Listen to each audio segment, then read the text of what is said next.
I don't know if this is true or not, that some scientists are trying to figure out a way to block the sun to try to slow down global warming.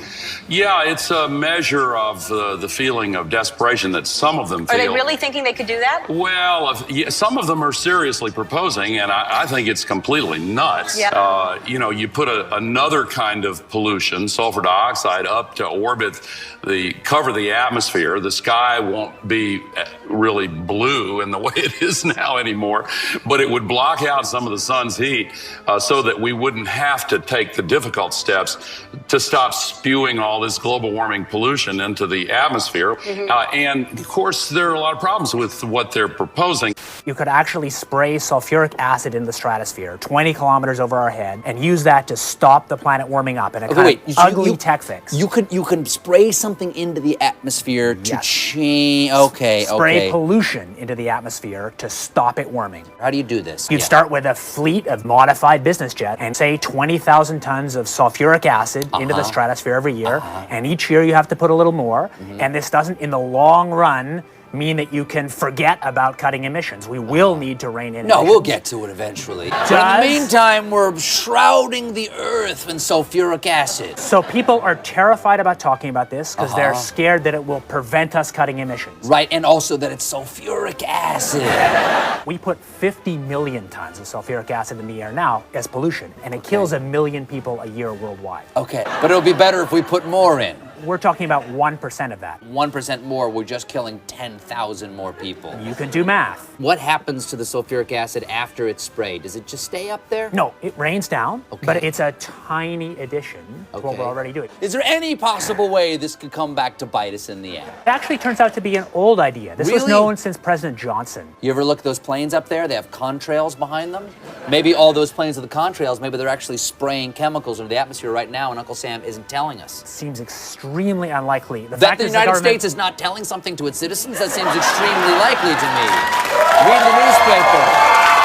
I think they might have your idea already.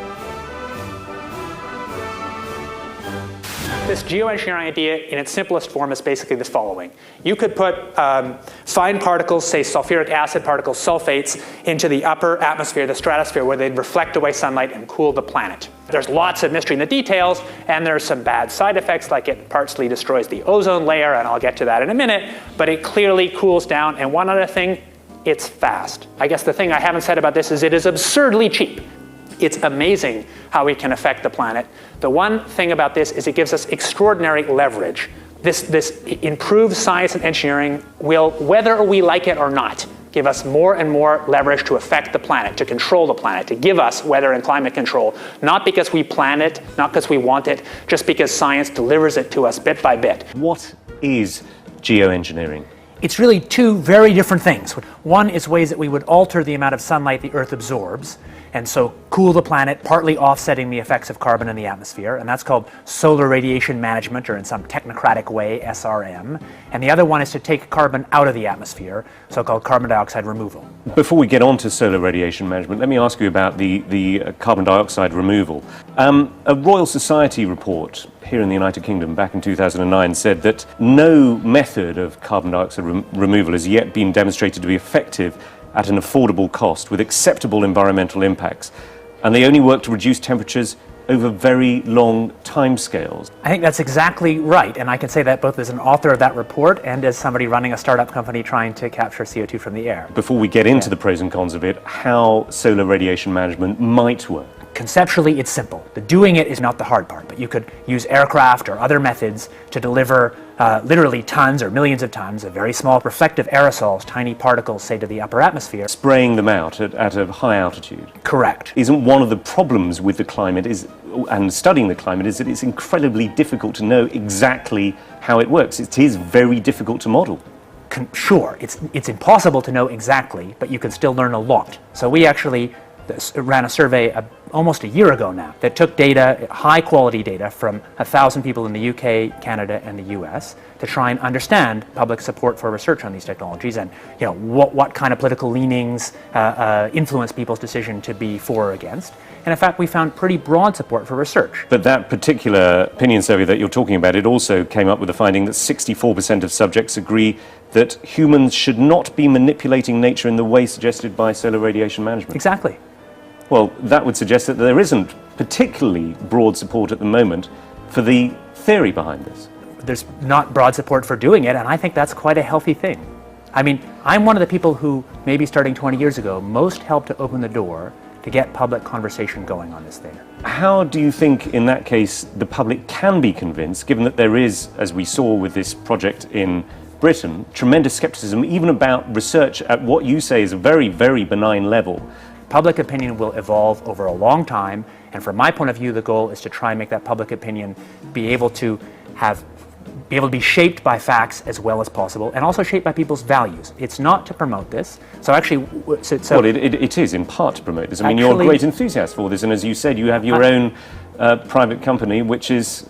my private company works on a very different part of it, which doesn't suffer from these governance challenges. But it is all to do with the issue of geoengineering. Actually, I mean, you know, it's an incredibly sensitive topic. I actually don't think my job is promoting it. My job is to help clear thinking and clear knowledge about the tools we have to regulate climate risk, among them this one. And I'm perfectly prepared to find that results show that we should never do this. So if it works, and again, we don't know it does, it provides some protection in the near term. Isn't there a problem, though, that you could end up with different effects in different parts of the world? I mean, you could, for example, find that although you're reducing the amount of sunlight and the amount, therefore, that the Earth is warming up, rainfall is affected in different ways in different parts of the world. Absolutely. Essentially, the scientists and technocrats, including myself, I guess, are helping to invent a thermostat knob. But it's much easier to invent the knob than to figure out who should be in charge of it in a world with many states. No, indeed, and I want to come on to the governance, but I want to ask specifically about the science of this, which is how far can you tell whether the effects of solar radiation management are then going to cause perhaps a catastrophic loss of rainfall in a certain part of the world? At the moment, it seems to be hazy, this. I think it's not as hazy as that. So using exactly the same climate models as we've used to estimate the problems with CO2 in the atmosphere, the underlying climate problem, we've applied those same models and same techniques to look at this. And the results so far, I have to say, look pretty good. That's why we're paying any attention to it. Richard Branson himself, who owns the Virgin Airline Group, was quoted back in 2009 in the New York Times saying, if we could come up with a geoengineering answer to this problem, we could carry on flying our planes and driving our cars.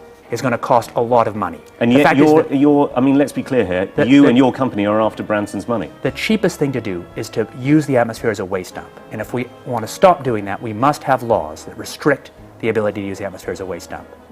My question is, are you not concerned that you and your company, Carbon Engineering, is looking for money from people like Richard Branson? It's funded, I think, in part by Murray Edwards, who is a key figure in tar sands, which is seen as one of the dirtiest fuels on the planet. It is. Are you not slightly concerned about the people who you're getting into bed with? I'm happy to take money from serious folks who have a broad set of interests. No problem. First of all, I should say, for work on SRM, on these very high leverage technologies that have security concerns, I believe there should be no private action, there should be no for-profit action. I believe it would make sense for SRM to actually restrict or eliminate the possibility of patenting. Isn't your company involved in several patents at the moment? This is the difference. So for capturing CO2 from the air, that's an encapsulated small technology, which can be regulated by the normal laws. It's inherently expensive, so there's no risk of sucking all the CO2 out of the air because it costs so much. Any technology you have that removes CO2 will have local risks, maybe unacceptable risks, but those risks can be managed by the normal local risk management we have. So I think that I'm happy to see private action on cutting emissions by making solar power or electric vehicles or capture from air. I'm not happy to see public action on technologies with this huge leverage, like putting particles in the stratosphere. I'll tell you a little bit about some new work we've been doing, thinking about how you actually might put aerosols in the stratosphere. The novel method we've been thinking about, or it's not novel at all, it's actually exactly what happens from aircraft contrails, is that we put a condensable A few megatons a year of sulfur would be enough to produce sort of 4 watts per square meter radial forcing directly out of the back of an aircraft. There's a huge literature in the nanofabrication world about making fine particles from low vapor pressure gas, and there's nothing very hard in terms of aircraft engineering. If you go to aircraft engineers, and we've done this, they say that would be easy, we could do this if you want us to. We've mostly thought about sulfur, and there's a lot of good reasons to think about sulfur, because sulfur's what nature does, at least in this version of the model, is if you put sulfur in continuously, you actually get a remarkably ineffective result. Nevertheless, there might be some good reasons to think about alumina. The big deal really is that alumina has 4 times the volumetric rate as sulfur, but roughly 16 times less the coagulation rate. So you could get away, we think, with much smaller mass flux. The little picture is from a nanofabrication study, which shows you can make high-quality alumina particles just by spraying aluminum vapor out, which oxidizes. So it certainly seems pretty cost-effective and easy to do this with aircraft that are not very different from conventional aircraft. High-class business jets like the Gulfstream have wing designs that are very efficient. So with slightly different engine choices, they can easily deliver large weights up to sort of 20 kilometers or a little higher. And you could do that by either building new versions of these aircraft or even re-engineering existing aircraft. We have engineering firms that can do it. So you go to an engineering firm and you want this done. They don't say this is hard or unusual. They say, okay, yes, we could do it. Once you realize you can make things by direct condensation from vapor, then all sorts of different compounds are possible. But it's much, much harder to actually figure out the environmental risks and effectiveness of these new methods than it is to cook them up.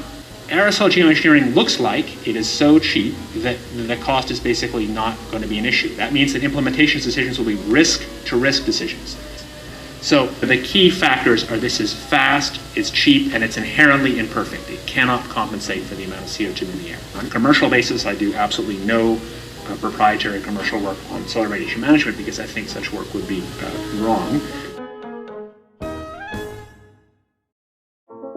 Solar geoengineering refers to a set of technologies that could allow humanity to deliberately increase the planet's reflectivity, and so partially offsetting the temperature changes and other climate changes that come from the accumulation of carbon dioxide. Solar geoengineering can be very inexpensive. The cost might be something like $10 billion for the whole planet. That sounds like a lot of money each year, but in fact that's something like 1/10,000th of global GDP.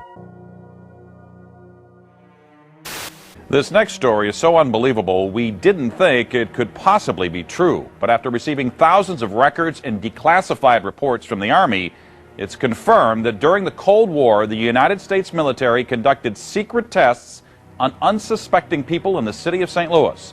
Lisa Martino-Taylor's life work has been to uncover details of the Army's ultra-secret military experiments carried out in St. Louis and other cities during the 1950s and 60s. This study was secretive for a reason. They didn't have volunteers stepping up and saying, yeah, I'll breathe zinc cadmium sulfide with radioactive particles. These Army archive pictures show how the tests were done in Corpus Christi, Texas in the 1960s. In Texas, planes were used to drop the chemical, but in St. Louis, the Army placed chemical sprayers on buildings and station wagons. City officials were kept in the dark about the tests. The Cold War cover story was that the Army was testing smoke screens to protect cities from a Russian attack. Clearly, they went to great lengths to deceive people. By making hundreds of Freedom of Information Act requests, she uncovered once classified documents that confirmed the spraying of zinc cadmium sulfide. The greatest concentration of this compound was sprayed near the Pruitt-Igoe housing complex just south of downtown St. Louis. It was home to 10,000 low-income people, and an estimated 70% were under the age of 12. Martino-Taylor claims they all unknowingly inhaled this compound morning, noon, and night, so the government could measure its effects on their lungs. So this is in violation of all medical ethics, all international codes, and the military's own policy at that time. And Venezuelan leader Hugo Chavez has once again accused the United States of playing God. This time it's Haiti's disastrous earthquake that he thinks the U.S. was behind. Spanish newspaper ABC quotes Chavez as saying that the U.S. Navy launched a weapon capable of inducing a powerful earthquake off the shore of Haiti. He adds that this time it was only a drill, and the final target is destroying and taking over Iran. A wild accusation from Iranian President Mahmoud Ahmadinejad. He says Western countries are causing drought in certain parts of the world, including Iran. He says they're using high-tech equipment to drain raindrops from clouds. He basically says European countries are stealing rain from Iran for their own use. You know, they were talking about climate change yesterday, and now we're learning that scientists and researchers are looking at how to change the weather on purpose. That's right. Lasers now could one day manipulate rain and lightning. That's right. Well, as Mark Twain once famously said, everyone complains about the weather, but no one ever does anything about it. Well, instead of doing a rain dance, we physicists are firing trillion-watt lasers into the sky to actually precipitate rain clouds and actually bring down lightning bolts. When you have water vapor and you have dust particles or ice crystals, you can precipitate rain. It condenses around the seeds.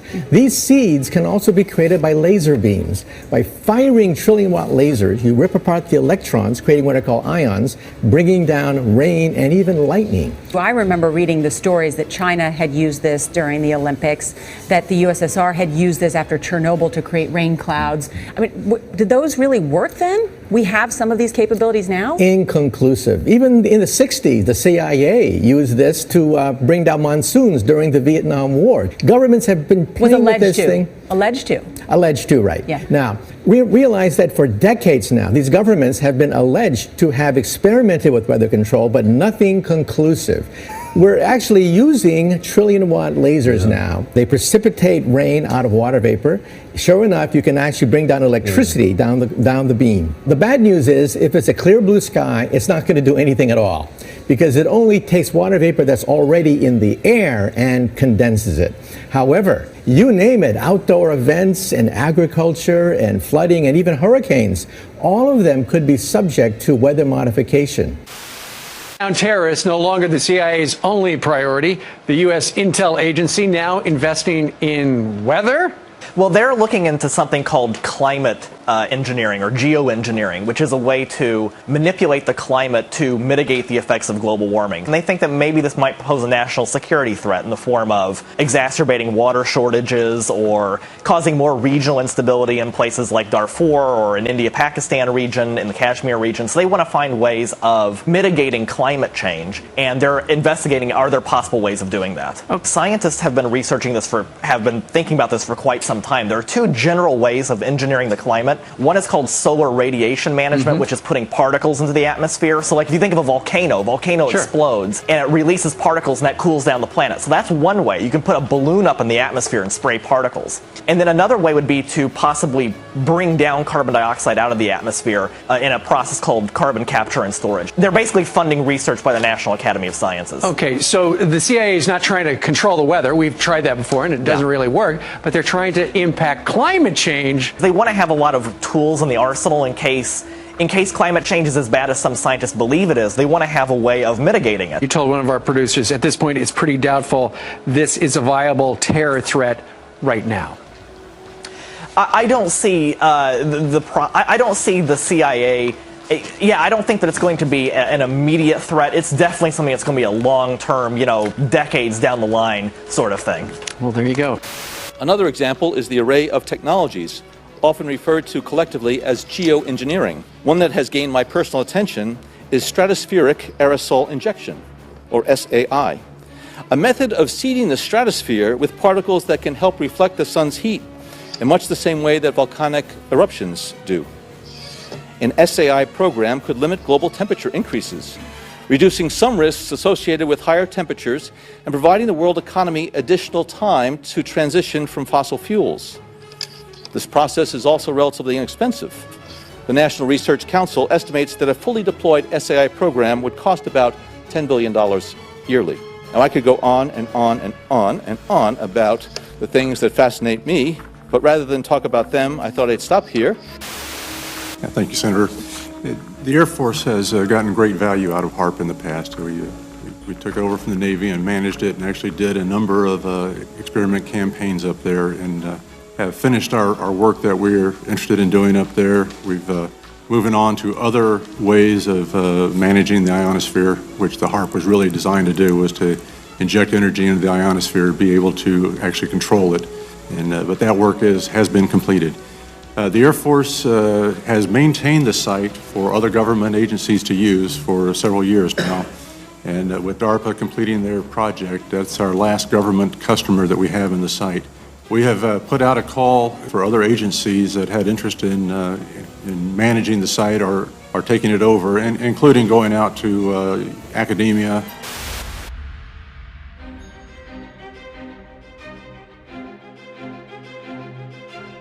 International corporations are modifying our weather all the time, and they're modifying it in ways that cover thousands and thousands of square miles. Programs are impacting microclimates needed for our crops to survive and needed for pollination. The other issue is that a lot of times we're talking about mitigation for climate change. It's rather an undefined term at this period of time. And so what happens is that many times we're talking about artificially putting chemicals like sulfur or particulates into the atmosphere in what they call geoengineering schemes to reduce, supposedly, global warming. And if you take and you put up into our skies chemicals to reduce the amount of sunlight reaching the earth, you are going to begin to reduce crop production.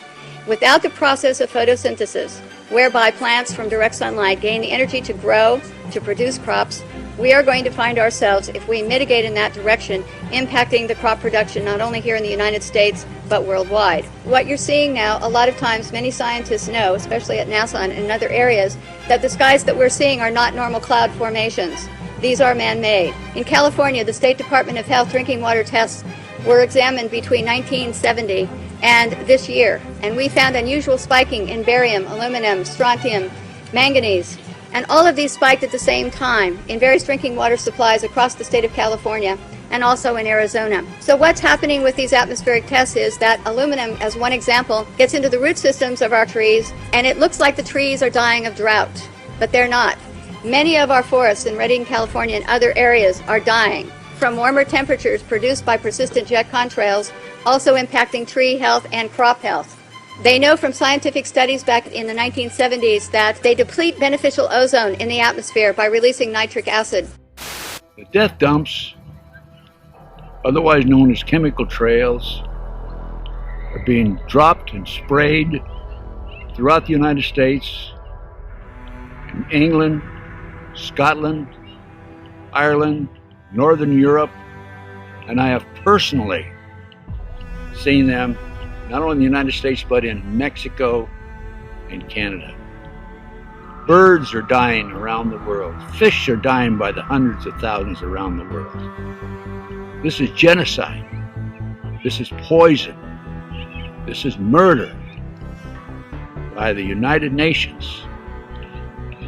This element within our society that's doing this must be stopped. I personally have observed the planes in Lincoln, Nebraska at the Air National Guard. They have no markings on them. They're huge, bomber-like airplanes with no markings. This is a crime. Crime against humanity, crime against America, crime against the citizens of this great country.